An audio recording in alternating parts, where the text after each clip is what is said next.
Claire, saan kayo pupunta? Kakain lang po saglit.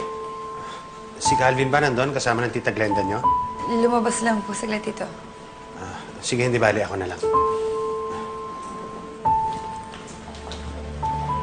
Hindi ko yata dapat iniwan si Mami.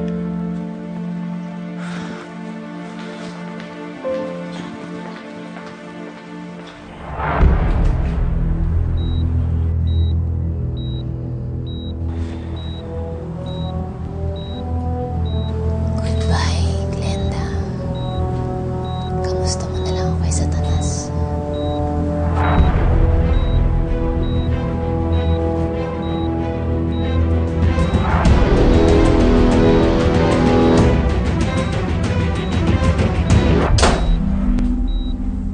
Excuse me?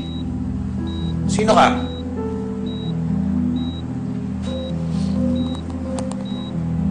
Margaret, anong ginagawa mo dito? Francis, naging kaibigan ko rin naman si Glenda. Masama ba kung bibisitahin ko siya at kakamustahin? Alam ko pinagdududahan mo ko. Pero hindi ko rin naman matitiis na hindi siya dalawin. Francis, nag-aalala ako kay Glenda. At nangako ako kay Larry na pupuntahan ko siya. I would check up on her. Hindi mo kailangan gawin yon. At kung gusto nila ring dumalaw sa asawa ko, siya mismo ang dapat pumunta rito.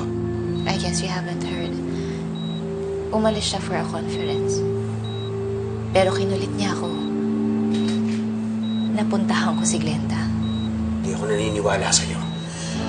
Kaya pwede ba? Umalis ka na. Francis. I don't trust you, Margaret. I don't want you near my wife. Umalis ka na!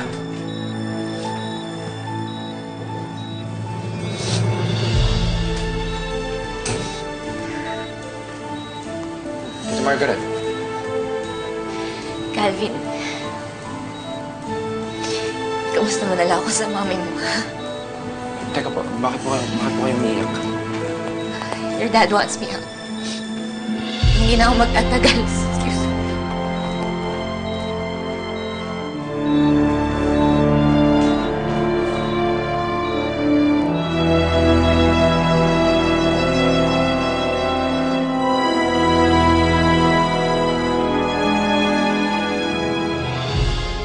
Bakit niyo po pinaalis si Tita Margaret? Calvin, I know she's your boss. Alam ko na girlfriend siya ng ninong Larry mo. Pero hanggat hindi ko nalalaman kung sino ang gumawa nito sa mami mo, ayoko magtiwala kahit kanino. Pero Dad, hindi naman siya basta-basta eh. Si Tita Margaret siya. I don't trust her. Daddy.